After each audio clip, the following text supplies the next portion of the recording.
क्या होगा अगर आधी रात घने कोहरे के बीच आपकी कार अचानक एक ऐसी सड़क पर पहुंच जाए जहां गूगल मैप काम करना बंद कर दे, मोबाइल नेटवर्क गायब हो जाए और कई किलोमीटर तक सिर्फ एक ही दीपक जलता दिखाई दे, लेकिन उस दीपक के पास खड़ा आदमी आपसे सिर्फ एक ही सवाल पूछे, तुम्हें वापस जाना है या सच जानना है। आज की कहानी किसी भूत की नहीं बल्कि उस अदृश्य शक्ति की है जिसका उल्लेख कई प्राचीन साधक करते आए हैं। इस पूरी घटना में किसी की आस्था की परीक्षा हुई, किसी का अहंकार टूटा और अंत में जो रहस्य सामने आया उसने सभी की जिंदगी बदल दी। तो वीडियो को अंत तक जरूर देखिए, क्योंकि आखिरी 5 मिनट में जो हुआ वह शायद आपने पहले कभी नहीं सुना होगा। अध्याय 1, लौटते समय लिया गया गलत फैसला। यह घटना 2025 की सर्दियों की है। दिल्ली का रहने वाला अर्जन अपने 3 दोस्तों के साथ राजस्थान के एक प्राचीन मंदिर से दर्शन करके लौट रहा था। रात के लगभग 10:30 बजे थे। हाईवे पर लंबा जाम था। गूगल मैप ने एक दूसरा रास्ता दिखाया, लिखा था 27 मिनट की बचत।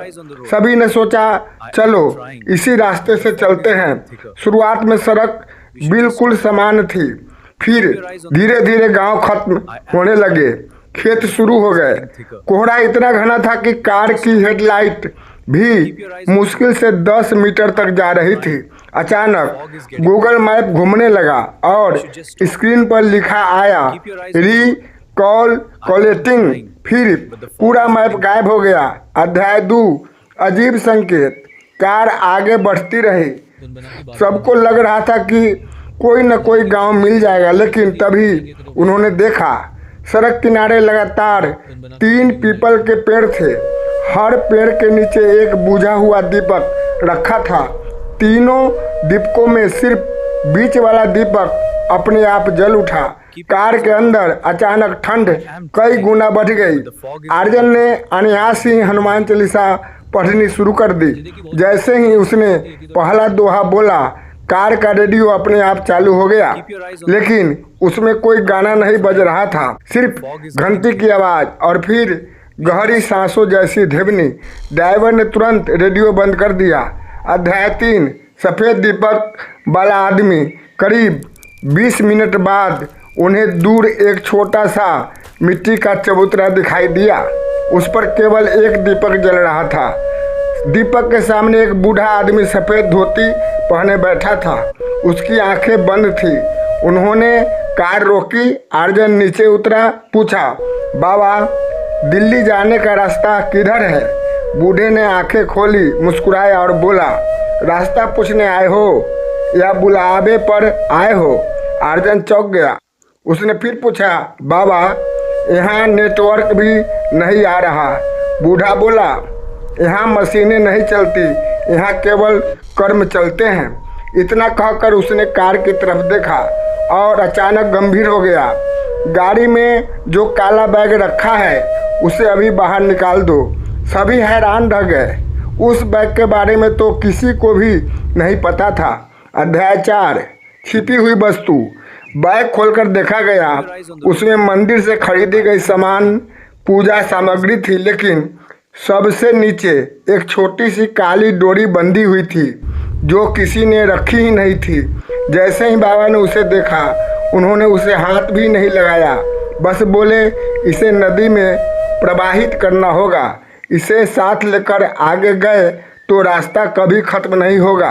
दोस्तों को यकीन नहीं हुआ। उन्होंने सोचा कोई अंधविश्वास होगा और वे आगे बढ़ गए। अध्याय 5, वही मोड़। बार बार 15 मिनट बाद उन्होंने देखा, फिर वही 3 पीपल के पेड़, फिर वही बुझा दीपक, फिर वही मोड़। ड्राइवर बोला, हम तो सीधा चले थे। सबके चेहरे का रंग उड़ गया। उन्होंने फिर गाड़ी आगे बढ़ाई। 20 मिनट बाद फिर वही जगह। अब किसी की बोलने की हिम्मत नहीं थी। कार का फ्यूल भी तेजी से कम होने लगा। अध्याय 6, अंतिम चेतावनी। डरकर सभी वापस उसी बाबा के पास पहुंचे।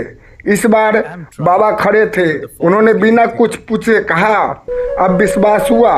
उन्होंने वह काली डोरी ली, मंत्र पढ़ा और पास बह रही छोटी धारा में प्रवाहित कर दी। फिर बोले, अब पीछे मुड़कर मत देखना, चाहे कोई भी आवाज़ लगाए। अध्याय 7, सबसे कठिन परीक्षा। कार चल पड़ी, सभी शांत बैठे थे। अचानक पीछे से किसी महिला की आवाज़ आई, आर्यन। वह बिल्कुल उसकी माँ की आवाज़ थी। फिर, बेटा रुक जाओ। आर्यन की आंखों में आंसू आ गए। वह पीछे देखने ही वाला था, तभी बाबा की बात याद आई। उसने आंखें बंद की और केवल भगवान का नाम लेने लगा। कुछ सेकंड बाद आवाज़ बंद हो गई। अध्याय 8, रहस्य खुला। करीब आधे घंटे बाद अचानक कोहरा छट गया। सामने हाईवे की तेज रोशनी दिखाई दी। गूगल मैप फिर से चल पड़ा। नेटवर्क वापस आ गया। उन्होंने पीछे मुड़कर देखा तो जिस गांव से वे आए थे वह कहीं दिखाई ही नहीं दिया, जैसे वह कभी था ही नहीं। अगले दिन आर्यन दोबारा उसी रास्ते पर गया। उसे न वह चबूतरा मिला, न दीपक, न वह बूढ़ा, और न ही वह काला कच्चा रास्ता। स्थानीय लोगों ने बताया, इस इलाके में कई साल पहले एक संत रहते थे। लोग कहते हैं, जो व्यक्ति सच्चे मन से ईश्वर का स्मरण करता है उसे संकट के समय आज भी उनका संरक्षण मिलता है। आर्यन आज भी नहीं जानता वह बूढ़ा कोई साधारण इंसान था या किसी दिव्य शक्ति का दूत, लेकिन उस रात के बाद उसने एक बात जीवन भर नहीं भूली। कभी कभी सबसे बड़ा चमत्कार डर से लड़ना नहीं, बल्कि सही समय पर सही चेतावनी को स्वीकार करना होता है। अगर आपको यह रहस्यमय आध्यात्मिक कथा पसंद आई तो वीडियो को लाइक करें, कमेंट में लिखें जय श्री राम। और यदि आप ऐसी ही दुर्लभ, रहस्यमयी और आध्यात्मिक कहानियाँ सुनना चाहते हैं तो झलक दिव्य ज्ञान को अभी सब्सक्राइब करें। हो सकता है अगली कहानी किसी ऐसे रहस्य की हो जो आज भी दुनिया की नज़रों से छिपा हुआ है। थैंक यू, धन्यवाद।